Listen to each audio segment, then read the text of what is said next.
que este documento lo he trabajado tanto lo he trabajado en la carrera, por varias asignaturas, por varios frentes. Lo he trabajado desde la Sagrada Escritura y también lo he trabajado desde la teología fundamental, que es el tema de la revelación y todas esas cosas, ¿vale? Pero bueno, nos acercamos ante un documento precioso, diría yo, ¿vale?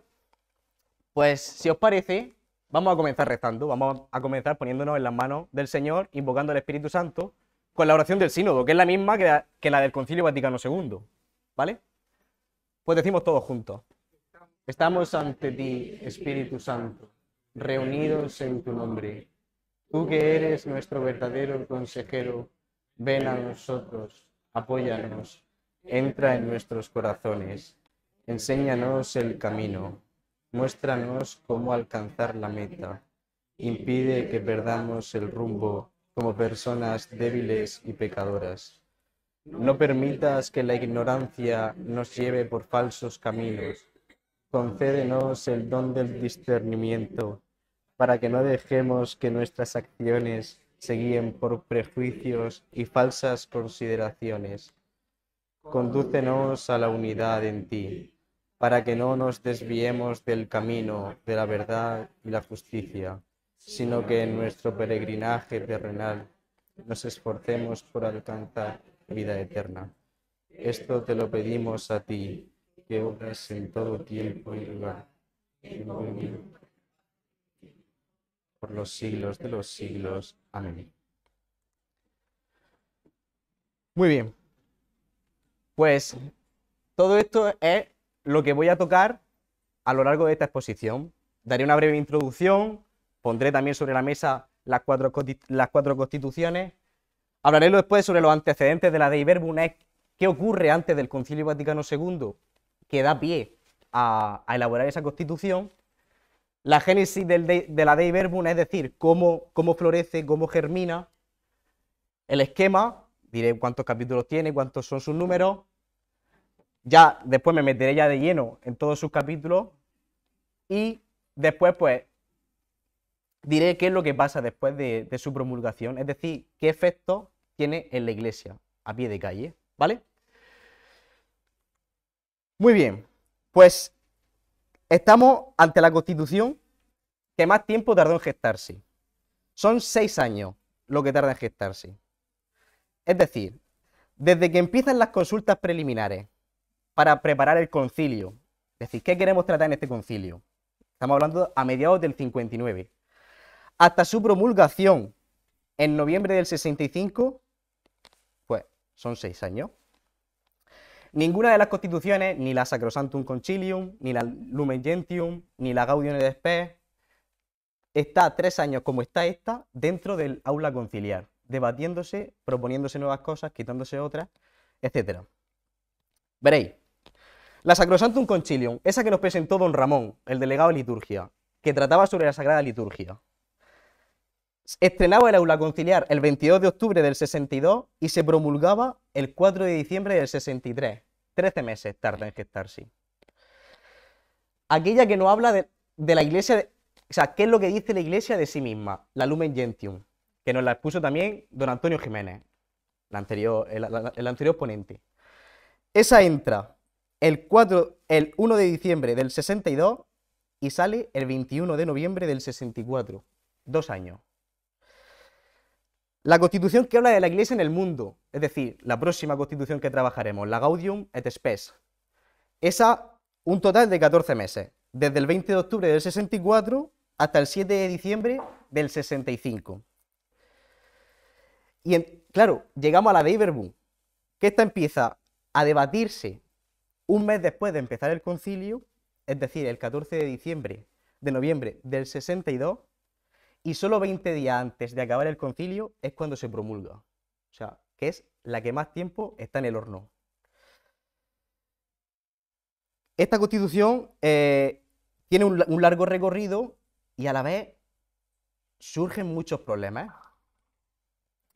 Identificamos su extensión, esos 3 años que está gestándose dentro del aula conciliar, con la extensión del mismo concilio, porque ya que los 4 esquemas por los que pasa la Constitución son los 4 periodos en los que se divide el concilio. Entonces, vemos que este itinerario tan extendido en el tiempo, pues demuestra que verdaderamente el tema de la revelación es de vital importancia. Al fin y al cabo, la revelación es la que crea, constituye y mantiene a la Iglesia. Si no entendemos bien la revelación, no podremos entender bien la liturgia, no podremos entender bien la Iglesia, y mucho menos la misión de la Iglesia en el mundo. Y claro, todos esos repetidos problemas que iban surgiendo a la hora de elaborarla, pues también se veía que los padres conciliares estaban bastante reticentes a la hora de elaborarla. ¿Por qué? Porque había muchas cosas en las que ellos estaban a la defensiva. Es decir, esto es un tema complejo, vamos a tratarlo con cautela. Pues muy bien, pues las dos palabras que titulan la Constitución nos van a decir de qué trata la Constitución. Dei verbum, ¿qué significa? Palabra de Dios. Dei es Dios, verbum, verbo, palabra. Por eso, antes de adentrarnos de lleno en el documento, pues sí que me gustaría ver cómo era la relación de la Iglesia antes del Concilio Vaticano II con respecto a la, a la palabra de Dios escrita, que es la Sagrada Escritura. En las décadas que preceden al Concilio Vaticano II, la actitud de la Iglesia en lo referente a la Sagrada Escritura podríamos denominarla como una actitud defensiva, apologética. La Iglesia está a la defensiva. ¿Por qué se explica esta actitud? ¿Por qué se explica? Pues por dos cosas. En primer lugar, la ruptura que la Reforma Protestante había causado en la Iglesia.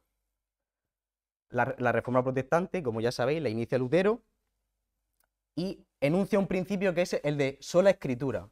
Es decir, solo es necesario que el individuo invoque al Espíritu Santo para hacer una interpretación de la Sagrada Escritura, alejada de toda tradición de la Iglesia y alejada de todo magisterio de la Iglesia. La Iglesia no hace falta, en definitiva, para interpretar la Escritura.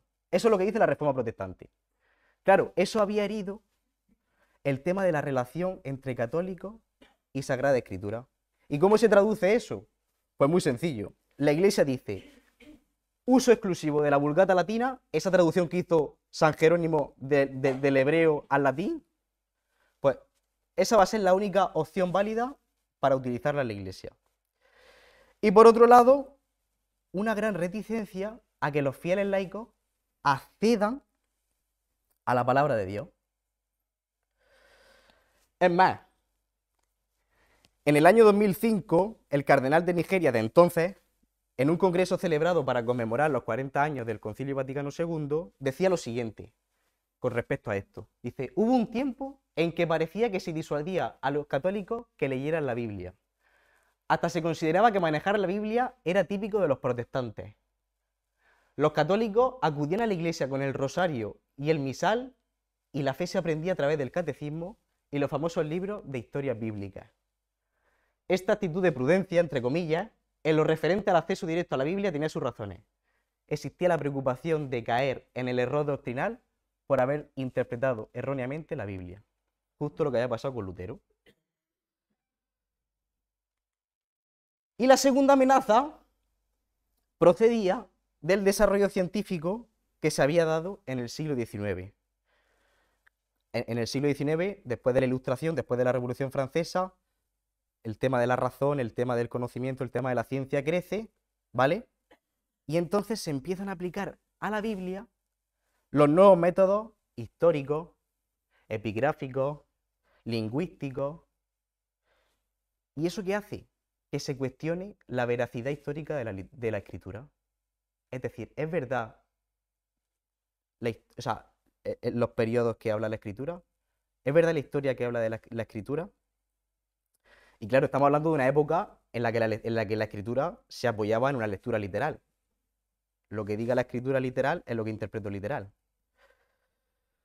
Sin embargo, llegamos a la primera mitad del siglo XX. ¿Vale? En la primera mitad del siglo XX comienzan lo que llamamos los movimientos renovadores. Ya habló don Antonio de esto. Dijo que había un movimiento litúrgico, un movimiento ecuménico, un movimiento de los laicos, un movimiento... Y entre todos esos movimientos había uno, que era el bíblico. Y es entonces, con estos movimientos renovadores, cuando se va recuperando poco a poco el interés por los estudios bíblicos y se abren las primeras brechas para un acercamiento más crítico y renovado a los textos bíblicos. También tenemos que dar las gracias al Papa León XIII, porque durante su pontificado se produce un despertar de la ciencia católica. Se prestó una especial atención al redescubrimiento de las raíces cristianas, es decir, vamos a irnos a los orígenes del cristianismo, vamos a irnos a los orígenes de la liturgia, es decir, la liturgia que se practicaba en la iglesia primitiva, y entenderemos el presente. Con León XIII se puede hablar de la entrada con fuerza de los católicos en el campo científico, especialmente en los estudios históricos que he comentado antes, que tanto tiempo habían quedado rezagados. Con la encíclica Providentissimus Deus intentaba incluir los avances que venían de la ciencia, así como la epigrafía, es decir, el leer escrito, la arqueología, la filología, al estudio bíblico. Es decir, entrelazar ciencia y Sagrada Escritura. Además, también creó la Pontificia Comisión Bíblica. ¿Para qué? Pues muy sencillo, para promover entre los católicos el estudio de la Biblia. Para contrarrestar con medios científicos las opiniones erróneas que había sobre la Sagrada Escritura. Y para estudiar e iluminar cuestiones debatidas y los problemas que iban surgiendo en el campo bíblico.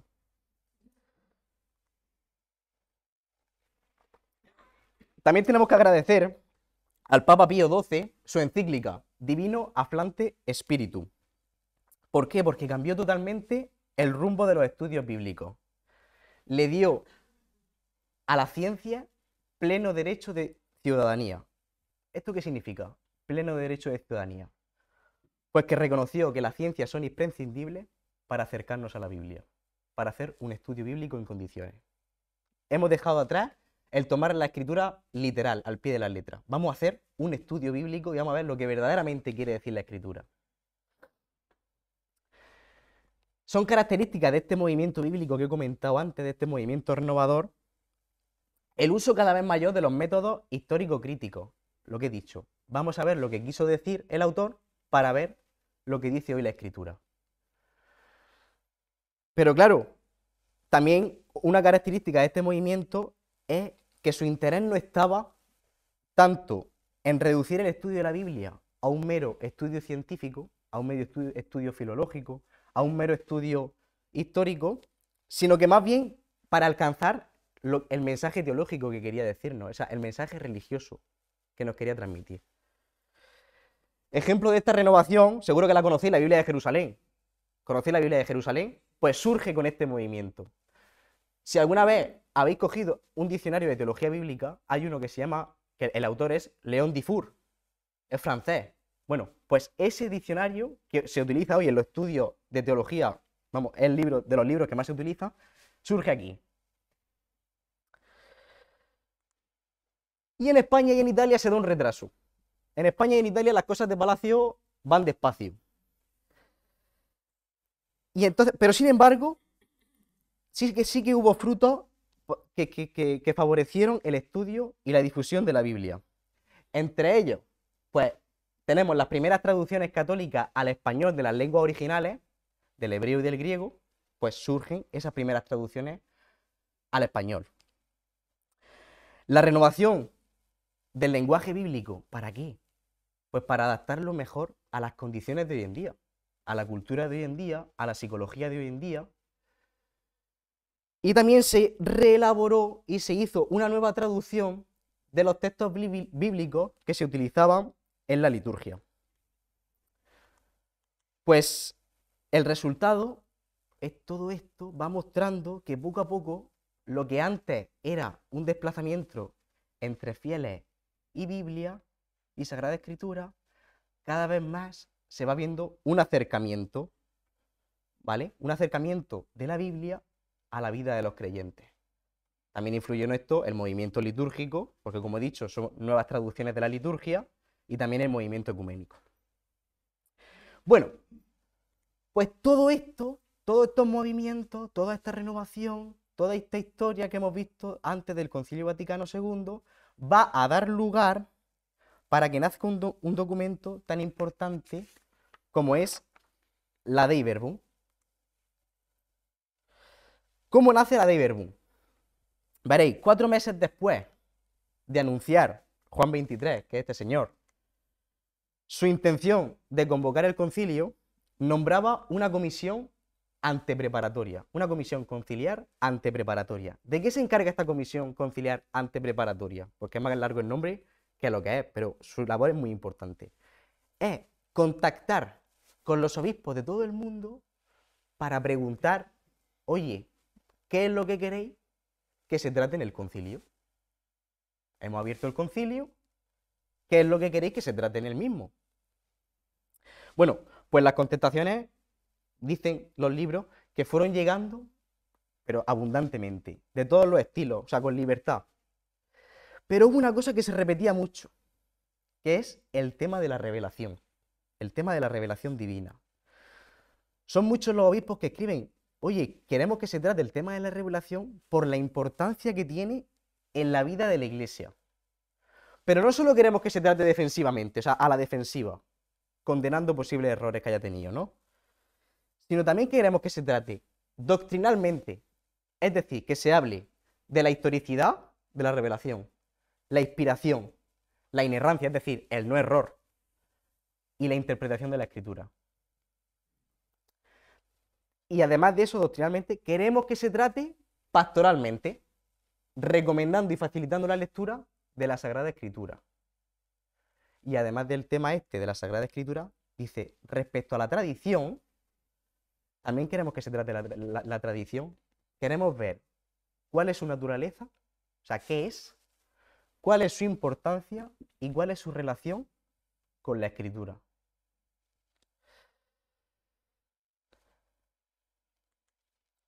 Pues muy bien, todo esto fue lo que los obispos mandaron a la comisión antepreparatoria.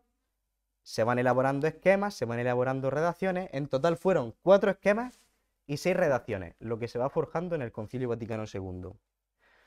Estos esquemas, el primero de los esquemas se llama De Fontibus Revelationis, que tiene 5 capítulos. Se traduce Las fuentes de la revelación. Sin embargo, ni el título ni el contenido convencía mucho a los padres conciliares. Después se pasó a un segundo, tercer y cuarto esquema que se llamaba La Divina Revelación, de Divina Revelationes, y pues iban reelaborando, quitando capítulos, poniendo capítulos, hasta que llegamos al 18 de noviembre de 1965, tras la votación de los padres conciliares. 2.360 votaron que sí, 6 votaron que no. Aquello no lo movía a nadie. Y dio lugar a que Pablo VI promulgara la Constitución Dei Verbum. Pues este es el esquema final. Así es como se queda. Hemos dicho que empezaban con 5 capítulos, que se empezó a llamar De Fontibus Revelationis, pasó a llamarse de Divina Revelationes y pasó a la Dei Verbum, es decir, el documento final. Este consta de 6 capítulos, ¿vale? 26 números en total.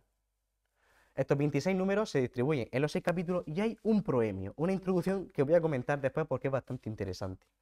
El capítulo 1, ¿de qué va a tratar? De la revelación en sí misma. Es decir, ¿qué es eso de la revelación? Porque eso está muy en el aire. ¿Qué es revelación? La transmisión de la revelación, es decir, ¿cómo se transmite? La inspiración divina de la Sagrada Escritura y su interpretación. ¿Qué es eso de que la Escritura es inspirada? ¿Y cómo se interpreta la Sagrada Escritura? El cuarto capítulo nos hablará del Antiguo Testamento, el quinto nos hablará del Nuevo y el sexto nos hablará de la Sagrada Escritura en la vida de la Iglesia.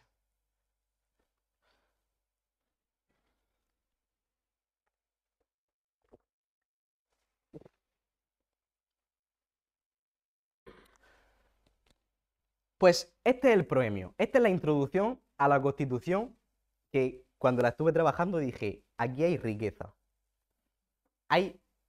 O sea, el párrafo es nada, pero esconde en sí una riqueza que dije, esto es lo que sustenta toda la Constitución.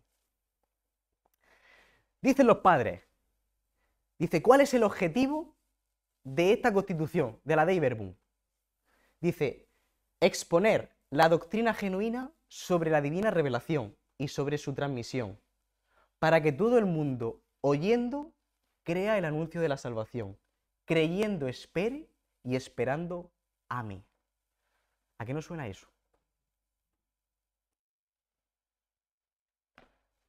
¿Os suena lo que son las virtudes teologales? La fe, la esperanza y la caridad. Yo eso lo pensaba cuando preparaba este tema, digo, ¿cuánto nos quiere la Iglesia? O sea, ¿cuánto nos quiere la Iglesia que ha querido, por medio de esta Constitución, en primer lugar, oyendo, crea el anuncio de la salvación? Es decir, profundizar en la fe. Con la revelación profundizamos en la fe. Creyendo espere. Profundizando en la fe, aumentaremos nuestra esperanza. Y esperando ame. En la medida en que aumente nuestra fe y aumente nuestra esperanza, nos uniremos más a Cristo en el amor. Yo solo pensaba, ¿cuánto nos quiere la Iglesia? Que ha sacado una Constitución en la que pues, nos cuida como madre, efectivamente.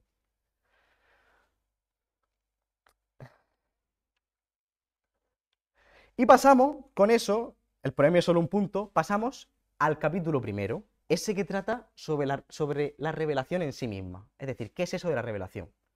Vamos a hacer una primera toma de contacto. ¿Qué entendéis por revelación? Si yo dijera, decidme qué es lo que dice la RAE sobre revelación.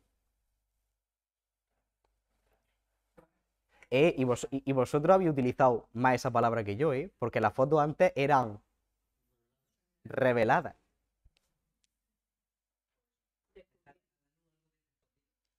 Dejar a luz algo que estaba escondido. Es decir, manifestar algo que no se conocía, algo que estaba oculto. ¿Vale? También la RAE nos dirá que en el campo bíblico es Dios que da a conocer verdades ocultas. ¿Vale?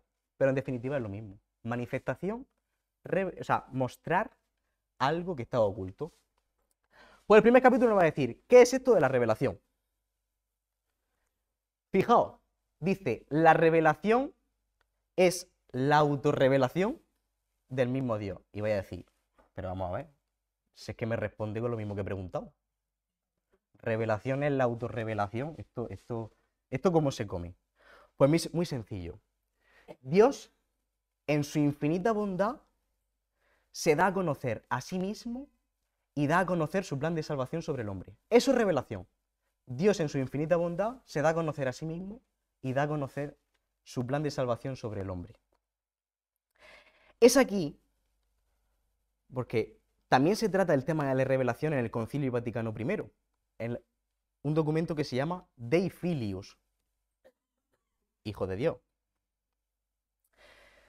En la Dei Filius se nos dice que la revelación es que Dios da a conocer verdades de fe para la salvación del hombre.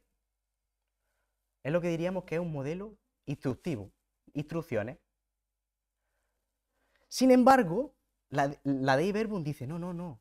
Además, es que Dios, movido por amor, en su infinita bondad, habla a los hombres como amigos, entrando en un diálogo, en una comunicación. ¿Para qué? ¿Con qué objetivo? Para entrar en comunión con ellos. Eso va a ser la revelación. Bien, ¿no? Por lo tanto, la revelación ya no es la manifestación de algo, sino la automanifestación y la autodonación de alguien, en mayúsculas, de Dios. En segundo lugar, se dice que la revelación se realiza por medio de acciones y palabras íntimamente unidas entre sí. ¿Y esto qué es? Pues veréis. Palabra de Dios, en hebreo, se dice dabar. ¿Vale?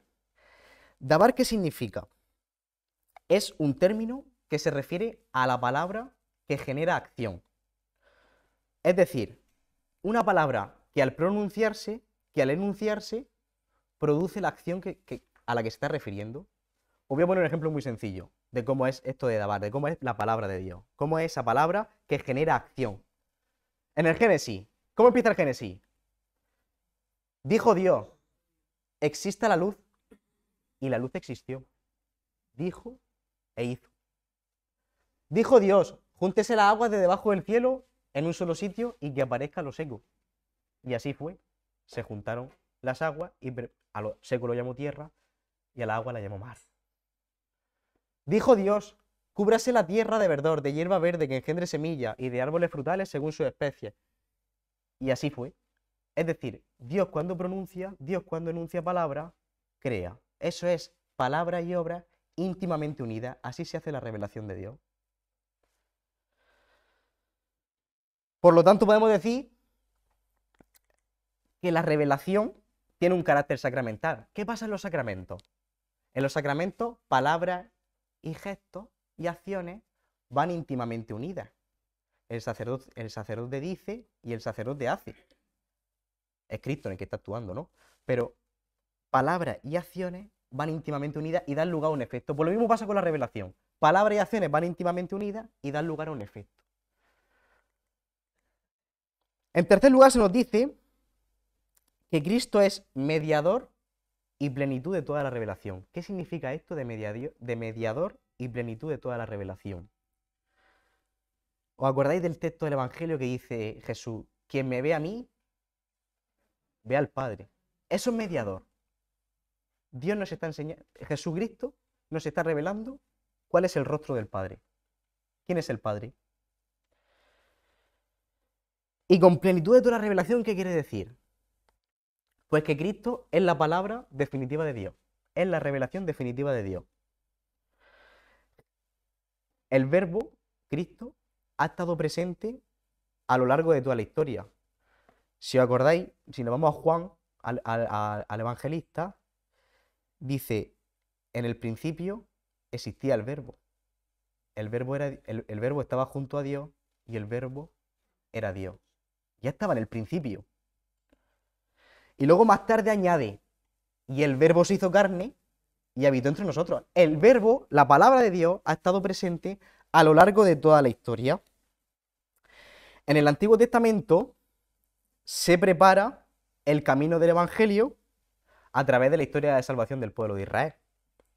Es una preparación que apunta, su objetivo es llegar a la encarnación del verbo, a Jesucristo. Dice la carta a los Hebreos, en muchas ocasiones y de muchas maneras habló Dios antiguamente a los padres por los profetas. En esta etapa final nos ha hablado por el Hijo. Es decir, que Jesucristo, en toda su manifestación, ¿qué incluye su manifestación? Sus palabras, sus obras, sus señales, sus milagros. Pero, ojo, dice la Constitución, sobre todo en su muerte y resurrección y con el envío del Espíritu Santo, completa la revelación, la lleva a término. ¿Por qué? Porque ya nos ha mostrado todo el plan de salvación de Dios y el plan de vida eterna que Dios tiene preparado para nosotros. Por eso, si decimos que Jesucristo es plenitud de toda la revelación, que con Jesucristo Dios pronuncia su última palabra para revelarse, estamos diciendo que no tenemos que esperar ninguna revelación más hasta la parusía, es decir, hasta que Jesucristo venga al final de los tiempos. Esa va a ser la última revelación. De momento ya no hay que esperar ninguna más. Finalmente dice, todo esto de la revelación, todo esto de que la revelación se hace por medio de obra y por palabras, todo esto de que Jesucristo es mediador y plenitud de toda la revelación, solo puede ser entendido a la luz de la fe, que es una gracia que da el Espíritu Santo. A la luz de la fe podemos entender todo esto. Dice, ¿y qué es la fe? Claro. Pues, además de coger la enseñanza del Concilio Vaticano I, en la que dice que la fe es la total sumisión del entendimiento y la voluntad del hombre, va a añadir, la fe es el medio por el cual el hombre se entrega libremente a Dios. Es bonito, ¿eh? Vale, pues hasta aquí el capítulo el capítulo primero. Hasta aquí bien, ¿no? Más o menos. Es que es un tema complejo porque estamos hablando estamos hablando de cosas mayores. El segundo capítulo nos habla de la transmisión de la revelación. ¿Qué es esto de la transmisión de la revelación? Dice, el Evangelio, es decir, la revelación que aconteció en un momento concreto de la historia, el Evangelio es de un momento concreto de la historia, ¿vale? Claro, lo situamos hace 2000 años, cuando se encarnó el Verbo con Jesucristo. Fue transmitido oralmente por los apóstoles a partir de lo que oyeron, a partir de lo que vieron y a partir de lo que vivieron con Jesucristo. Y claro, dejaron como testigos, es decir, como sucesores de todo eso a los obispos, y así, obispo, y en la sucesión. A eso es lo que llamamos tradición. Cuando yo diga tradición de la Iglesia, nos referimos a esto. Y cuando esta tradición, en un momento concreto de la historia, por inspiración del Espíritu Santo, ya hablaremos después de la inspiración del Espíritu Santo, cuando en un momento concreto de la historia, esta tradición que se ha ido transmitiendo de forma oral, se pasa por escrito, es lo que da lugar a la Sagrada Escritura, ¿vale? Por lo tanto, dice el capítulo 2, tanto la tradición como la Sagrada Escritura son el espejo donde la Iglesia ve a Dios. Es reflejo de Dios. Dice, la tradición y la Escritura están íntimamente unidas entre sí, íntimamente compenetradas. ¿Esto por qué? Imaginaros un río. El río tiene su manantial, tiene su cauce y tiene su desembocadura, ¿vale? Bueno, pues tanto la tradición como la escritura nace de un mismo manantial, que es Dios, tienen un mismo cauce, porque hay un momento concreto de la historia en la que se unen y no puedes diferenciar una de la otra, y tiene una misma desembocadura, un mismo desenlace, que es dar a conocer a Dios y su plan de salvación. Ese es el objetivo. No podemos separarlas. No se puede dar tradición sin escritura ni escritura sin tradición. Tampoco son dos fuentes de revelación distintas, ¿eh? Constituyen una única fuente de la revelación, un único modo, medio, por el que Dios se ha revelado. Y forman un único depósito, que es el depósito de la palabra de Dios. Por eso la Iglesia, la certeza de todo lo revelado, es decir, todo lo que Dios ha revelado es verdad, no solo porque lo diga la Sagrada Escritura, sino porque también lo dice la tradición de la Iglesia.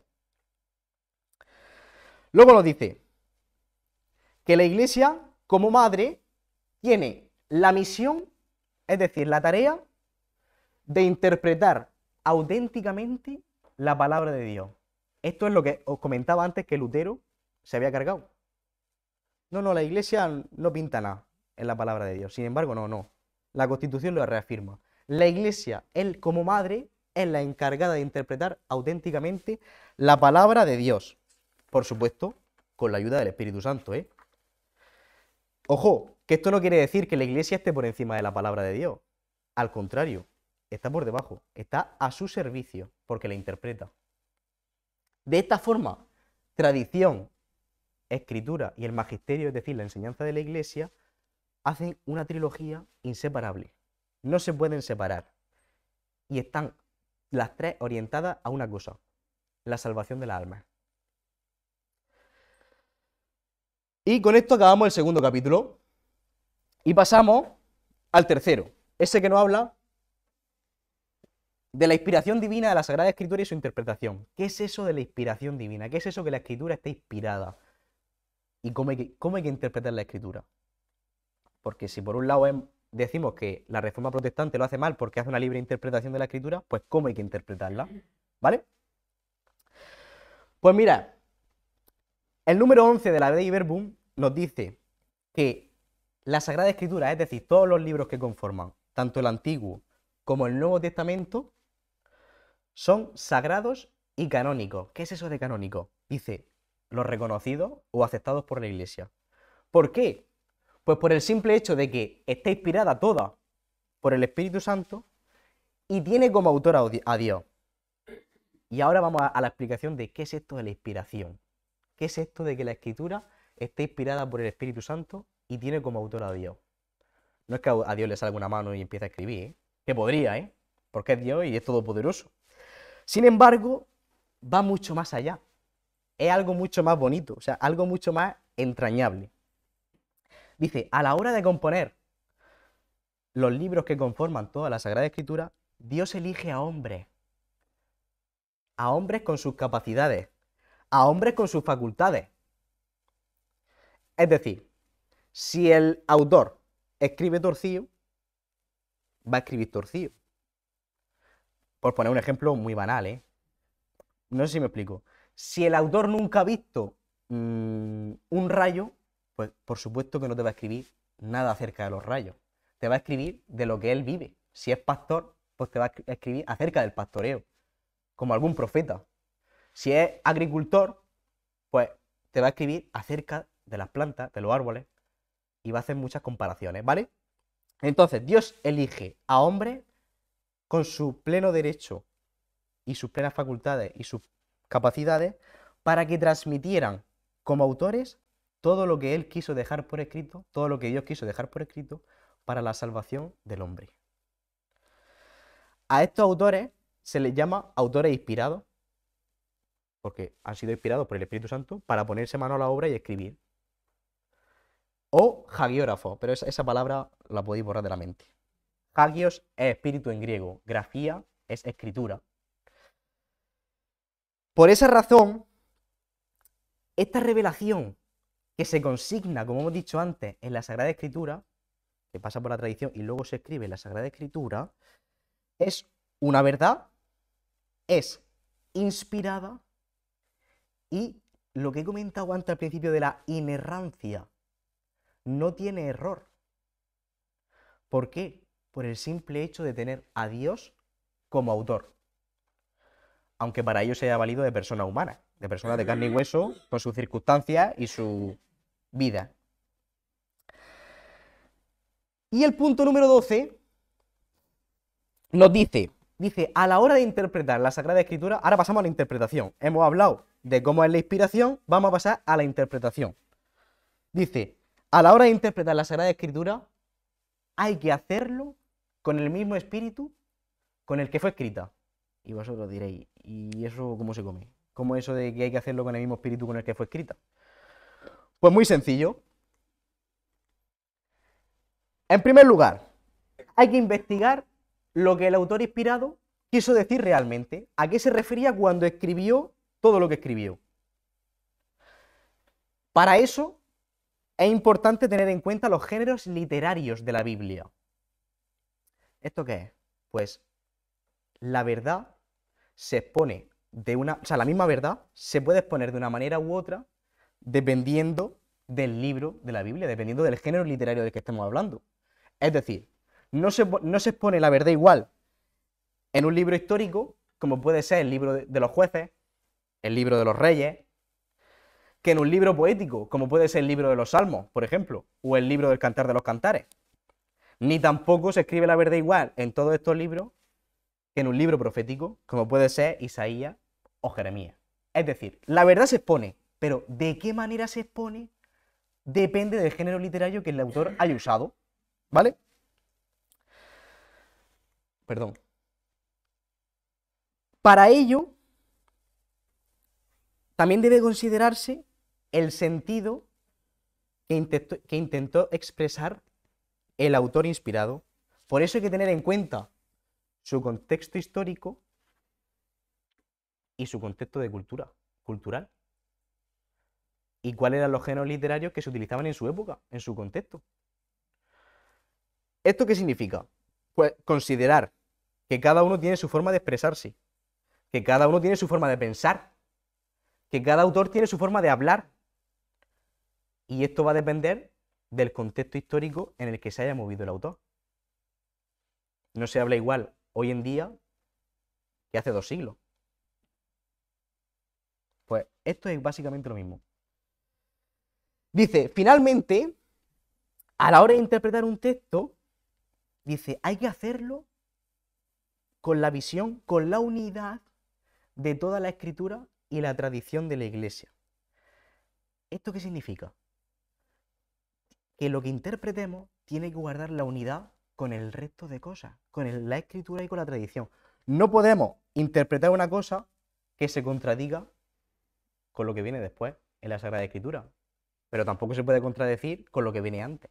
Tiene que guardar una unidad. Eso es, la interpretación y la escritura tiene que guardar una comunión, ¿vale? Bueno, pues todo esto de interpretar la Sagrada Escritura, ¿a quién le corresponde? A los exégetas, los encargados de interpretar la Escritura. Y todo esto nos va a ayudar a leer e interpretar la Escritura con el mismo sentido con el que se escribió, con el mismo espíritu, como comentaba antes. Vale. Por último, en este capítulo habla de la condescendencia de Dios. ¿Qué significa esto de la condescendencia de Dios? Dice, en la Sagrada Escritura podemos ver cuánta consideración, cuánta benevolencia y cuánto cuidado tiene Dios con el hombre. ¿Por qué? Porque por medio de la revelación, por medio de la tradición y la Sagrada Escritura, ha acomodado su lenguaje, o sea, ha escrito palabras divinas en palabras humanas. Ahí se puede ver el cuidado que Dios ha tenido con el hombre. O sea, quiso hablarnos, cuando Dios habla, habla para que se le entienda. Pues Dios quiso hablarnos con un lenguaje que nosotros entendiéramos, con palabras humanas. Y pasamos al cuarto y quinto capítulo, que habla sobre el Antiguo y el Nuevo Testamento. Dice, en primer lugar dice, he decidido juntarlos porque al final hablan sobre toda la Escritura. Dije, pues voy a juntarlo. Dice, el Antiguo Testamento tiene un valor perenne. ¿Por qué tiene un valor perenne? Es decir, un valor para siempre. Por el simple hecho de que guarda en su interior la historia de la salvación. Por ese hecho ya tiene un valor sin igual. Dice que los libros del Antiguo Testamento contienen una verdadera pedagogía divina. ¿Qué es eso de pedagogía divina? Pedagogía de enseñanza, ¿no? Pues eso de pedagogía divina es que si abrimos el Antiguo Testamento, vamos a sacar muchas enseñanzas acerca de Dios y vamos a sacar muchísimas enseñanzas también acerca del hombre, de la naturaleza del hombre. Además dice, tanto el Antiguo como el Nuevo Testamento conforman una unidad. Además cita una frase de San Agustín muy chula. Dice, el Nuevo Testamento está escondido en el Antiguo y el Antiguo está visible en el Nuevo. Es decir, que los libros del Antiguo Testamento adquieren y muestran todo su significado. Es decir, todo lo que querían decir los libros del Antiguo Testamento, lo vemos en el Nuevo Testamento. Aquí tenemos la respuesta de esto. ¿Por qué aquí se decía esto? Aquí tenemos la respuesta de eso. Y a la vez, el Antiguo Testamento ilumina y explica el Nuevo. Es decir, ambos testamentos se necesitan. No podemos rechazar ninguno. Son imprescindibles, conforman una única unidad, una unidad. Con respecto al Nuevo Testamento, la Dei Verbum nos dice, el Nuevo Testamento tiene un carácter de excelencia. Hemos dicho, el Antiguo Testamento tiene un valor perenne, pero el Nuevo Testamento tiene un carácter de excelencia. ¿Esto qué significa? Porque es un testimonio constante del misterio de Cristo, el misterio de la muerte y resurrección de Cristo. Dice, los 4 evangelios, dice, en verdad son uno. Es el evangelio. Y lo va a llamar cuadriforme. ¿Qué es eso de cuadriforme? Dice, pues básicamente que son 4 maneras de redactar lo mismo. El misterio de Cristo, el misterio de la encarnación, la muerte y la resurrección de Cristo. Dice, y los evangelios tienen un origen apostólico, es decir, se remontan hasta los apóstoles. como he dicho antes, por inspiración divina, por inspiración del Espíritu Santo, los apóstoles transmiten por escrito todo lo que habían visto, oído y vivido con Jesucristo. Y también tienen un carácter histórico, porque comunican de manera fiel, lo que Jesús hizo y enseñó en su paso por este mundo. Dice, además, en el resto de los libros del Nuevo Testamento, porque claro, el Nuevo Testamento no solo son los evangelios, ojo, que también tenemos las cartas. Tanto la Pablo, Pedro, Santiago, Judas. Y también tenemos el Apocalipsis. Dice, pues en todos esos libros, que no son los evangelios, porque ya hemos hablado, en todos esos libros, que también corresponden al canon del Nuevo Testamento, dice, se confirma todo lo que se refería a Cristo. San Pablo confirma lo que se refería a Cristo. San Pedro confirma lo que se refería a Cristo. El Apocalipsis confirma lo que narran los evangelios de Cristo. Y además dice, se narran los comienzos y la difusión de la iglesia. En las cartas paulinas vemos cómo empiezan las primeras iglesias. Carta del apóstol San Pablo a los Efesios, pues la iglesia en Éfeso. Carta del apóstol San Pablo a los Corintios, la iglesia en Corinto. Vemos esa gestación de las primeras iglesias. Dice, y se va preanunciando la consumación de la obra de Cristo en el Apocalipsis. Muy bien. Y con todo esto pasamos al sexto capítulo, que es el que se encarga de la escritura en la vida de la iglesia. En primer lugar nos dice, la iglesia siempre ha venerado la Sagrada Escritura, al igual que lo ha hecho con el cuerpo de Cristo, con la Eucaristía. Siempre ha venerado la Sagrada Escritura. Dice, la iglesia toma ella misma y ofrece el pan de la vida, tanto de la Eucaristía como de la palabra de Dios, a los fieles. Sobre todo en la liturgia. En la liturgia, por ejemplo, en la Eucaristía, primero participamos de la mesa de la palabra y después participamos de la mesa de la Eucaristía. ¿Cuál es más importante? Las dos. Lo malo dice, la iglesia ha venerado siempre la palabra de Dios como ha venerado el cuerpo de Cristo. Dice, además la iglesia ha considerado y considera hoy la Sagrada Escritura, junto con la tradición, lo que he dicho antes, como la regla suprema de la fe. ¿Qué es esto de la regla suprema de la fe? Pues dice, porque ambas están inspiradas por Dios y están escritas de una vez para siempre, para comunicar la palabra de Dios. Este capítulo también señala la importancia de que los cristianos tengan un amplio acceso a la Sagrada Escritura. Dice, esto ya se confirma en los comienzos de la Iglesia. ¿Por qué? Porque ya se tradujo en su momento el Antiguo Testamento del hebreo al griego, que es la versión que conocemos, la versión de los 70. Dice, y también tradujo toda la Biblia, que se le encargó a San Jerónimo, a traducirla al latín. Se fue adaptando a los tiempos. Sin embargo, dice, para seguir garantizando este acceso, para que no nos durmamos en los laureles, como se dice, la Iglesia cuida constantemente que se realicen traducciones adecuadas en diversas lenguas, a partir de los textos originales, a partir del hebreo y a partir del griego. Dice, con relación a la importancia de la Sagrada Escritura para la teología, ya nos empieza a hablar de Sagrada Escritura y teología. Dice, señala que la Sagrada Escritura, la teología, se apoya a la vez en la palabra de Dios escrita y en la tradición. ¿Para qué? ¿Cuál es el objetivo de apoyarse a la vez la teología sobre la Sagrada Escritura y la tradición? Dice, para investigar a la luz de la fe la verdad que contiene el misterio de Cristo, la verdad de la muerte y la resurrección de Cristo. Por esta razón dice, el estudio de la Sagrada Escritura tiene que ser el alma de la teología. Y en el número 25 de la encíclica, de la Constitución, perdonad, de la Constitución nos pega un tirón de orejas a todos y a todas, ¿eh?